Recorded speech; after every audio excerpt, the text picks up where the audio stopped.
Bismillahirrahmanirrahim. Assalamualaikum warahmatullahi wabarakatuh. Selamat pagi dan salam sejahtera bagi kita semua.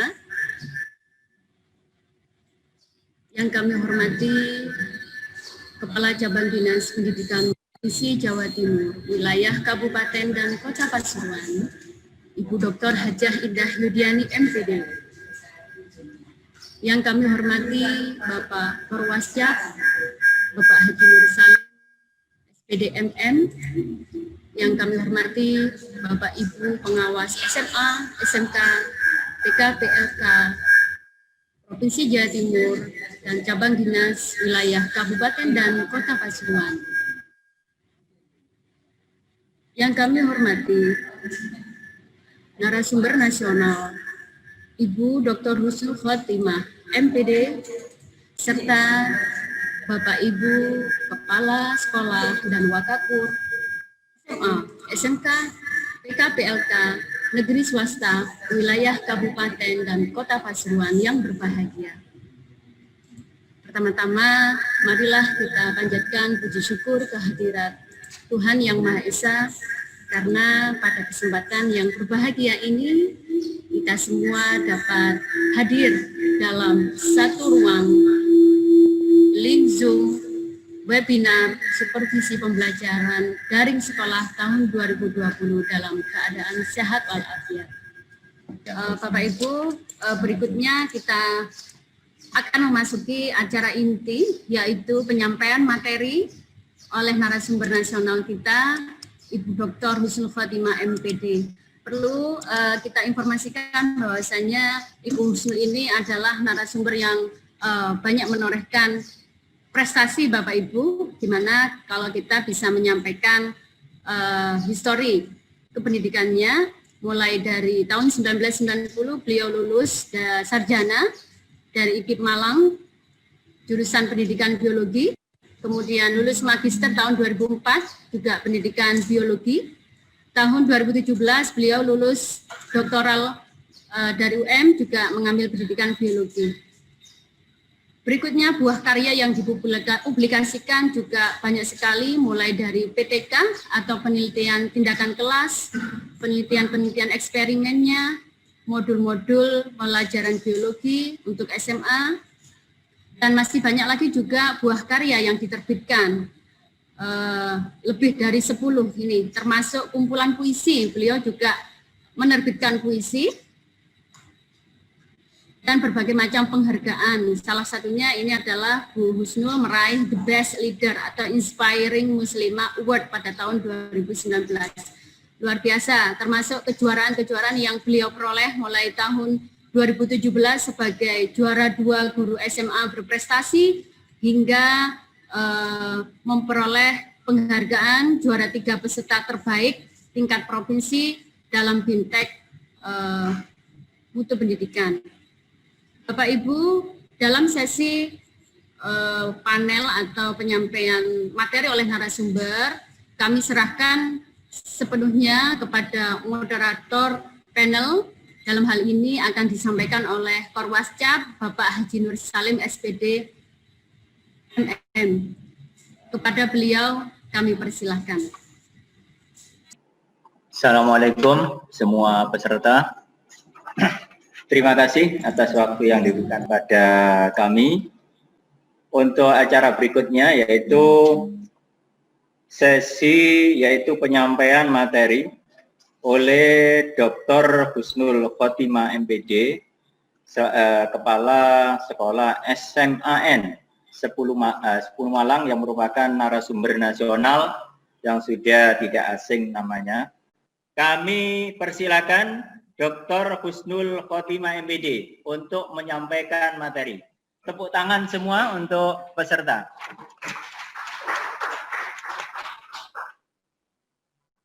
Bismillahirrahmanirrahim. Assalamualaikum warahmatullahi wabarakatuh. Waalaikumsalam. Selamat pagi, salam sejahtera. Yang saya hormati Ibu Kepala Cabang Dinas Pendidikan Provinsi Jawa Timur, wilayah Kabupaten Pasuruan dan Kota Pasuruan, Ibu Dr. Hajah Indah Yudiani MPD, Yang saya hormati juga Ibu Mokaroma SSTMT selaku host. Yang saya hormati Bapak Haji Nur Salim selaku Korwas Cabang Dinas Pendidikan Kabupaten Wilayah Pasuruan dan Kota Batu. Yang saya banggakan teman sejawat, Kepala SMA, SMK, Negeri, Swasta, seluruh Kabupaten, Kota Pasuruan juga ada dari PKLK, informasinya seperti itu. Ibu Bapak pengawas, pengawas itu adalah gurunya saya, gurunya kepala sekolah. Ibu Bapak Wakakurikulum, juga seluruh jajaran staf cabang dinas wilayah Kabupaten Pasuruan dan Kota Pasuruan. Alhamdulillah, puji syukur kehadirat Allah Subhanahu wa taala. Hari ini saya bisa hadir secara daring menjumpai ibu bapak semua sebagai wujud bahwa kita memang mau belajar bersama. Saya bukan yang paling bisa atau paling mampu, tetapi semata-mata karena mau sharing saja. Apalagi di sini dihadiri oleh ibu bapak pengawas, menjadikan saya tidak pede. Karena pengawas itu satu oktav di atas kepala sekolah. Ibu Bapak, terutama kepada Ibu Indah, terima kasih atas waktu yang diberikan kepada saya, atas kesempatannya. Mudah-mudahan sharing saya ini tidak mengecewakan seluruh teman-teman yang ada di Kota dan Kabupaten Pasuruan. Baiklah Ibu Bapak, saya akan menampilkan PPT saya. Kelihatan ya Ibu Bapak?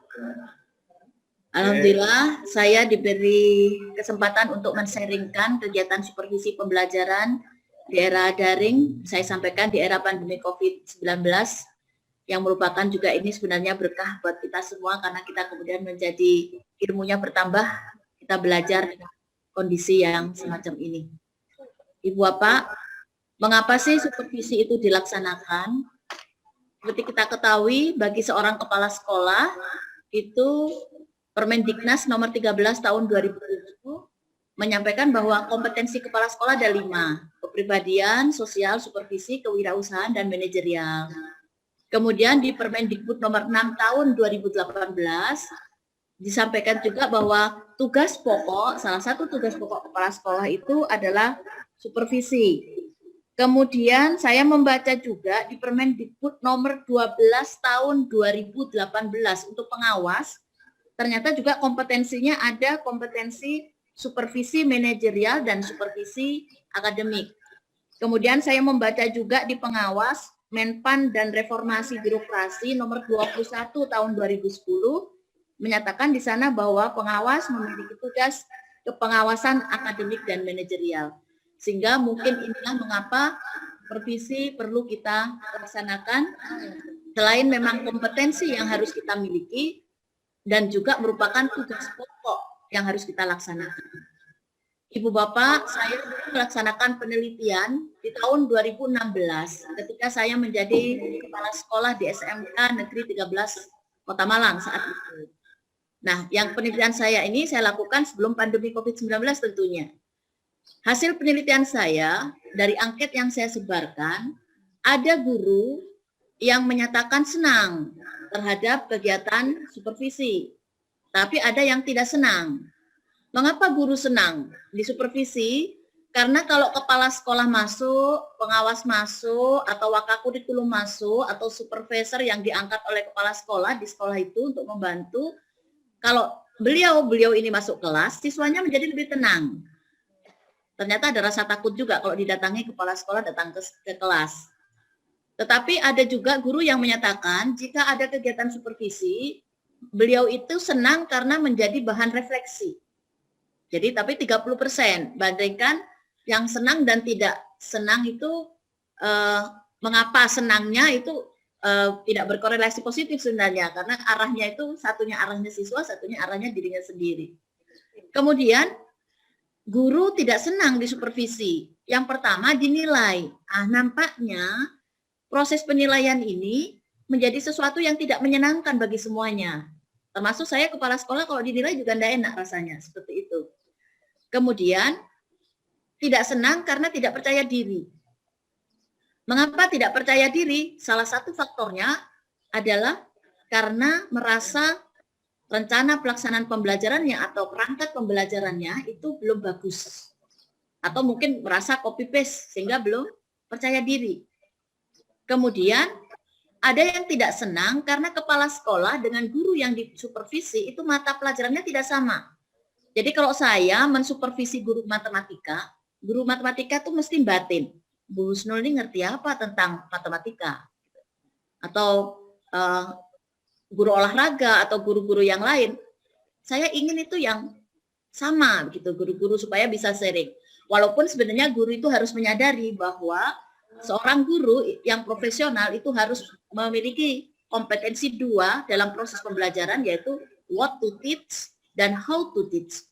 Maybe untuk what to teach memang tidak sama, tapi how to teach itu yang harus bisa kita kembangkan juga oleh seorang kepala sekolah. Nah, kemudian di sini ada data frekuensi. Ibu Bapak bisa lihat jika seorang guru itu masa kerjanya 0 sampai 5 tahun, nah kesempatan supervisinya bisa dilihat. Hanya beberapa, siapa yang disupervisi bisa dilihat ya Ibu Bapak, saya membaginya seperti itu. Kemudian kalau guru tadi masa kerjanya 6 sampai 10 tahun. Nah, berapa itu frekuensinya Ibu Bapak? Kemudian kalau 11 sampai 20 tahun itu saya hanya memilah karena ini sebuah riset aja ya Ibu Bapak.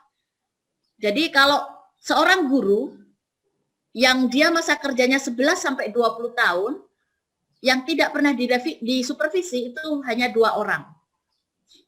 Kemudian yang 1 sampai 2 kali 15 orang, yang lebih dari 2 kali 8 orang. Nah, dari hasil penelitian saya itu, maka seorang guru yang masa kerjanya lebih dari 20 tahun, barulah mereka itu semua disupervisi. Hal ini menunjukkan apa Ibu Bapak, bahwa jarang sekali kepala sekolah itu melakukan kegiatan supervisi. Ini penelitian Ibu Bapak. Kemudian saya lanjutkan. Nah, ini kemudian penelitian saya itu otomatis kan masalah itu ya Bapak. Ini kan masalah. Senang, tidak senangnya karena dinilai, tidak percaya diri, mata pelajaran tidak sama. Nah, kemudian saya membuat program waktu itu dengan penelitian saya kolaborasi, saya beri nama supervisi terprogram berbasis lesson study. Nah, jadi ada tahap plan, tahap do, tahap C, sudah tahu kalau di Pasuruan tentang lesson study, di mana tadi guru merasa bahwa tidak percaya diri, maka di tahap plan inilah rame-rame kita membantu perangkat pembelajaran termasuk ada pengawas. Kemudian mereka tidak mau dinilai, ya sudah kita berikan rubriknya, guru-guru disuruh menilai sendiri perangkat pembelajarannya. Ketika kunjungan kelas, observer juga diberi penilaian, sehingga kalau misalnya memang mata kita terbatas, orang kepala sekolah, ada observer lain yang masuk, akhirnya merasa saling menguatkan. Kalau misalnya, oh itu tadi tidak ada interaksi, guru, observer ada interaksi, nah seperti itu. Itu yang saya lakukan untuk melihat ketidaksenangan seorang guru pada saat itu, pada tahun 2016 ketika saya penelitian. Alhamdulillah, bagus hasil penelitian ini. Nah kemudian sebelum pandemi lagi, di SMA Negeri 10, ketika saya dimutasi ke SMA Negeri 10, saya melakukan program ini Ibu Bapak. Ini pun saya penelitian juga, sudah menghasilkan sebuah PTS yang kemarin saya seminarkan PTS-nya di kegiatan seminar nasional di sekolah. Yaitu saya berkolaborasi dengan pengawas pembina. Saya beri nama program kemitraan dengan pengawas pembina. Karena saya tahu pengawas itu, yang saya sampaikan tadi oktavnya lebih tinggi di atas kepala sekolah, maka saya rugi kalau tidak memanfaatkan pengawas yang datang ke sekolah. Saya ajak beliau juga membina ibu bapak guru, menyusun perangkat pembelajaran, melihat juga bagaimana guru-guru saya ketika mengajar. Nah ini seperti ini saya mendatangkan juga. Nah seperti ini. Itu ketika sebelum pandemi. Jadi fotonya masih tatap muka. Ini saya lakukan di SMA 10. Nah saat pandemi COVID, ibu bapak tidak mungkin saya melakukan seperti itu tadi. Yang saya terpikir waktu itu bukan supervisinya, tapi bagaimana ya, saya di SMA 10 itu sudah memprogramkan lesson study. Gimana caranya lesson study ini tetap jalan? Akhirnya saya coba tahap plan, ini menggunakan platform-platform, saya sudah unggah di YouTube, kemudian saya lakukan tahap do semacam ini, dan ini tahap refleksinya. Nah, jadi lesson study-nya jalan waktu itu. Nah, kemudian saya berpikir lagi, nah ini sekarang, ini kan keterusan. Pandemi kalau keterusan gimana? Nah, kemudian ini Bapak Ibu, saya tahu bahwa tujuan supervisi itu kan sebenarnya membantu guru. Bahasa saya itu membantu. Jadi bukan, saya tidak mengutamakan menilai, saya mengutamakan membantu. Kenapa? Karena ingin supervisi ini berhasil, betul-betul meningkatkan kompetensi guru. Satu, menurut saya adalah program supervisi ini harus dilakukan sungguh-sungguh. Apapun harus sungguh-sungguh. Setelah sungguh-sungguh dilakukan, maka harus berkesinambungan. Bahasa kerennya kan istiqomah ya itu. Jadi sesuatu sungguh-sungguh kemudian istiqomah. Setelah istiqomah diawasi. Diawasi kekurangannya apa dan sebagainya. Kemudian didampingi. Jadi pendampingan dulu Ibu Bapak. Setelah pendampingan baru dievaluasi. Jadi tahapnya seperti itu dulu. Jangan langsung kepala sekolah saya mau supervisi. Lah, apa yang sudah dilakukan sebelumnya oleh kepala sekolah terhadap guru ya. Kemudian karena supervisi ini adalah sebuah layanan. Kalau saya lebih senang kita beri contoh dulu. Saya seringkali masuk kelas Bu Bapak, saya mengajar meskipun kepala sekolah tidak boleh mengajar lagi misalnya, saya tetap aja mengajar terutama kalau ada guru baru GTT. Saya minta melihat saya mengajar.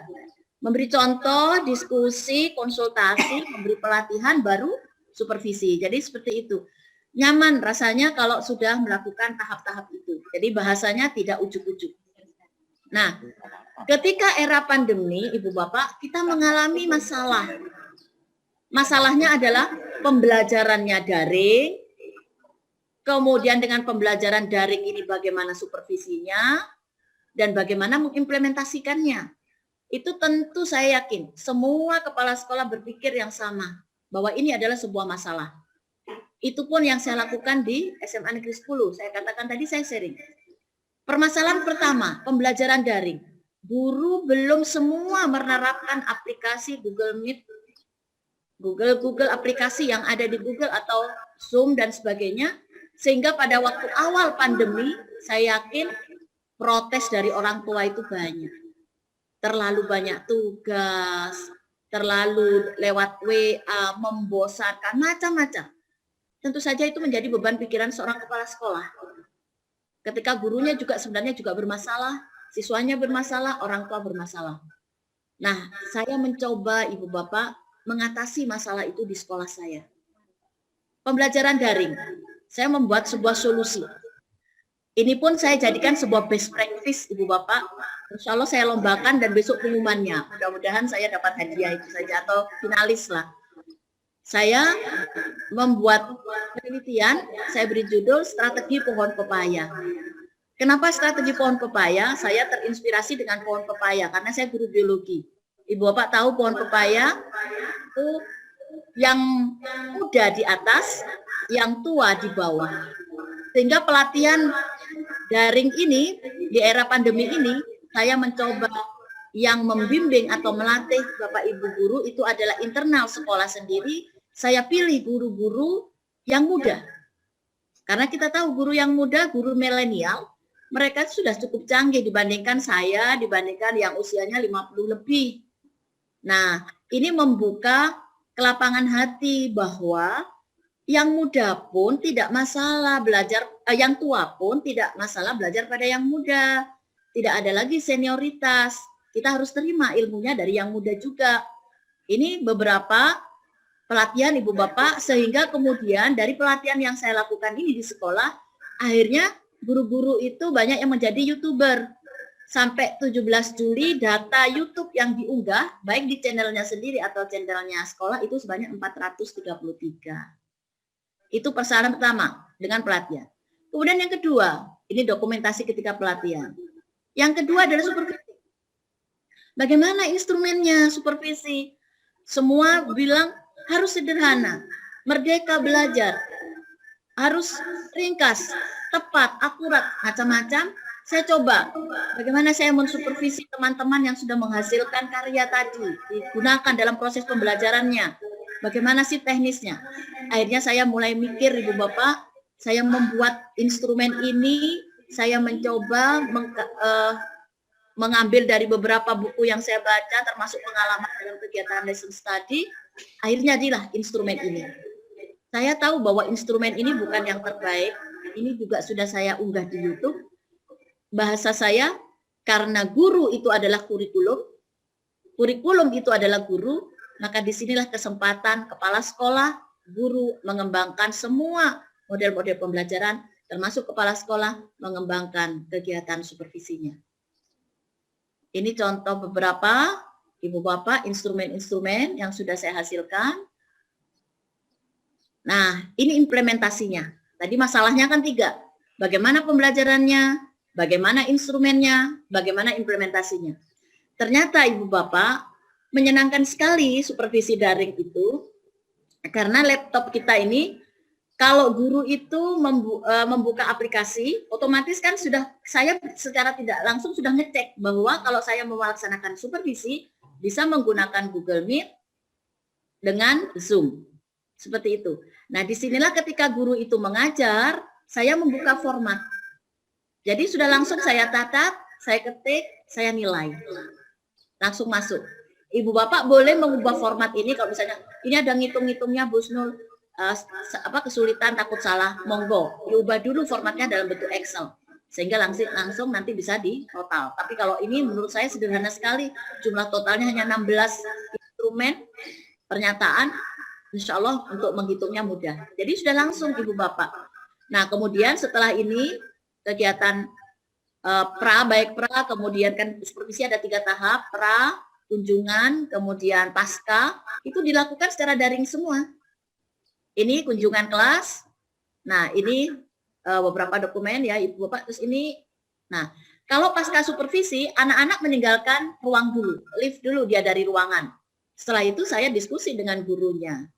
Nah, disitulah saya bisa melihat, bisa mendengar, bisa merasakan juga apa kendala yang dilakukan oleh guru dan bisa tahu sendiri bagaimana guru tadi itu dengan teknologinya, dengan pembelajarannya, dengan apa yang saya temukan, banyak hal Ibu Bapak, semua itu sudah menjadi bahan tulisan saya, di penelitian saya. Bisa sewaktu-waktu ketika supervisi begini, tiba-tiba jaringannya ya seperti kasus Bu Tati tadi. Setelah Bu Tati tadi yang kemudian hilang itu Ibu Bapak suaranya, atau kemudian guru tiba-tiba ke tombol apa sehingga meninggalkan ruangan seperti itu, maka disitulah saya berperan menjadi guru cadangan. Alhamdulillah saya sudah praktek, saya mengajar bersejarah, kemudian ya anak-anak saya suruh belajar sendiri, saya masih bisa sedikit-sedikit, yang penting saya tidak disuruh mengajar bahasa Mandarin, karena waktu itu ada ketika saya supervisi bahasa Mandarin, juga terjadi error, saya tidak bisa gantikan sama sekali. Seperti itu. Kemudian juga matematika saya juga nggak saya takut salah. Tapi kalau misalnya bahasa Indonesia, sejarah, PKN, saya masih bisa dari pengalaman saya berlesson study. Ini implementasinya. Kemudian ini dokumen-dokumen supervisi yang sudah saya hasilkan, Bapak.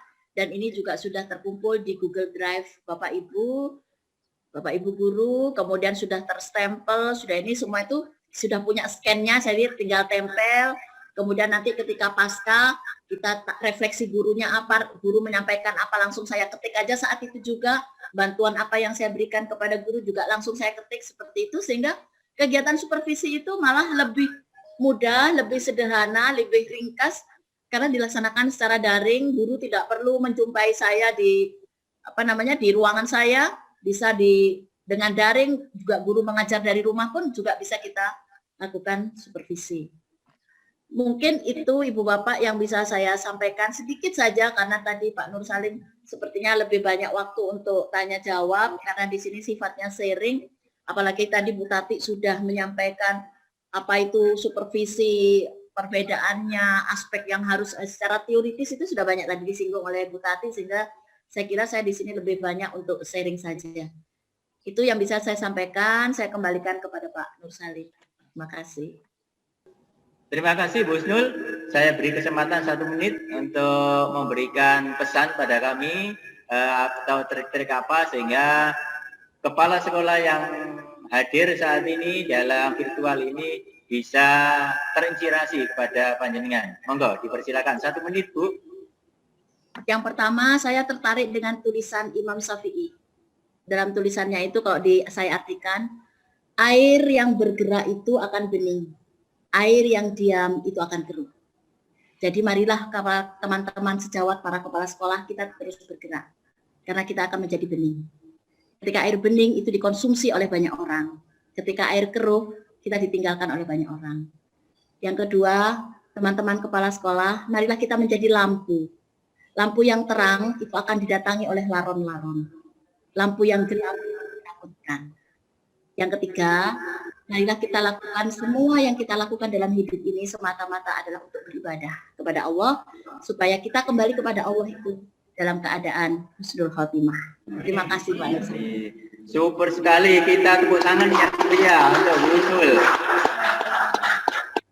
Terima kasih banyak Bu Husnul. Ada 3 tadi, yang 1 kita harus jadi air, jadi lampu, dan yang terakhir yaitu kita ikhlas menjalankan tugas. Terima kasih atas apa yang telah diberikan Bu Husnul. Mudah-mudahan apa yang telah disampaikan bisa bermanfaat bagi kita semua, terutama untuk mutu pendidikan di Cabdin Kabupaten Kota Pasuruan. Terima kasih. Untuk selanjutnya kami kembalikan ke Ibu Mukarramah. Alhamdulillah, terima kasih Pak Nur Salim, Bapak Ibu peserta webinar supervisi pembelajaran dari sekolah tahun 2020.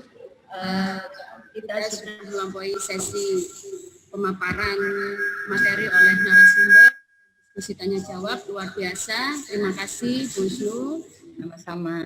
Alhamdulillah, serangkaian acara pada webinar kita pada pagi hari ini hingga siang berjalan dengan lancar.